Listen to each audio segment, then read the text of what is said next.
সেটা হচ্ছে আইসিসির যে সিকিউরিটি টিম আছে, সিকিউরিটি দায়িত্বে যারা আছে, তারা একটা চিঠি দিয়েছে। সেই চিঠিতে বলা হয়েছে 3টা জিনিস হলে বাংলাদেশ টিমের নিরাপত্তা আশঙ্কা বাড়বে। একটা হচ্ছে বাংলাদেশ টিমে যদি মুস্তাফিজ অন্তর্ভুক্ত হয়, 2 হচ্ছে বাংলাদেশ যে দলের যে সমর্থকরা আছে ওনারা যদি বাংলাদেশের জাতীয় যে জার্সি আছে, আমাদের ন্যাশনাল জার্সি আছে, এটা পরে যদি ঘোরাফেরা করে। আর 3rd হচ্ছে ইলেকশন যত এগিয়ে আসবে তত নাকি বাংলাদেশ দলের নিরাপত্তা আশঙ্কা বৃদ্ধি পাবে।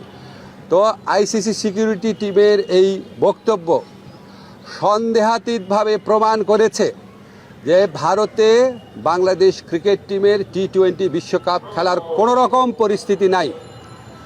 আইসিসি যদি আশা করে আমরা আমাদের শ্রেষ্ঠ বোলারকে বাদ দিয়ে আমরা ক্রিকেট টিম করব, আমাদের যারা সমর্থক আছে তারা বাংলাদেশের জার্সি পরতে পারবে না, আর আমরা ক্রিকেট খেলার জন্য বাংলাদেশের নির্বাচন পিছিয়ে দিব, তো এর চেয়ে উদ্ভট, অবাস্তব, অযৌক্তিক কোনো প্রত্যাশা হতে পারে না।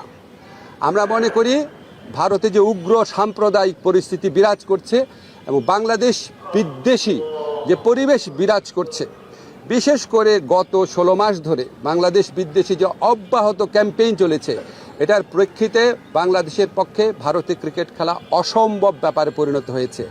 মুস্তাফিজের পর্ব এবং এরপরে আপনাদের যে চিঠির কথা বললাম সেটার মাধ্যমে এটা সন্দেহাতীতভাবে প্রমাণিত হয়েছে। আমরা মনে করি ক্রিকেট খেলার উপর কারো কোনো মনোপলি থাকা উচিত না। বাজার ব্যবস্থাপনার ভিত্তিতে একটা খেলার সম্পূর্ণ বা একটা টুর্নামেন্টের ভাগ্য নির্ধারিত হতে পারে না। আইসিসি যদি সত্যি গ্লোবাল অর্গানাইজেশন হয়ে থাকে আর আইসিসি যদি ভারতের কথায় উঠে আর না বসে, তাহলে অবশ্যই আমাদের T20 বিশ্বকাপে খেলার সুযোগ শ্রীলঙ্কাতে দেওয়া উচিত।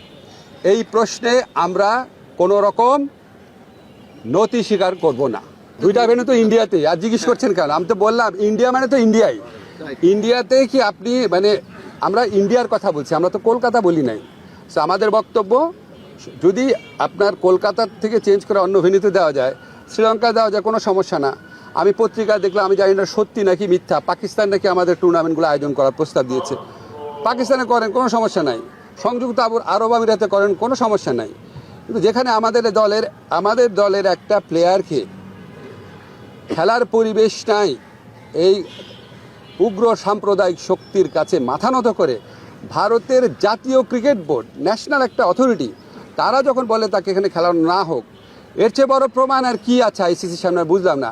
আর আইসিসি সিকিউরিটি টিমের যে চিঠি আছে, এর তো আমরা একটা সময় চিঠির কপি আপনাদেরকে দিয়ে দিব। এটা তো সন্দেহাতীতভাবে প্রমাণ করে যে আমাদের ওখানে খেলার পরিবেশ নাই, ভারতের কোনো জায়গাতে খেলার পরিবেশ নাই।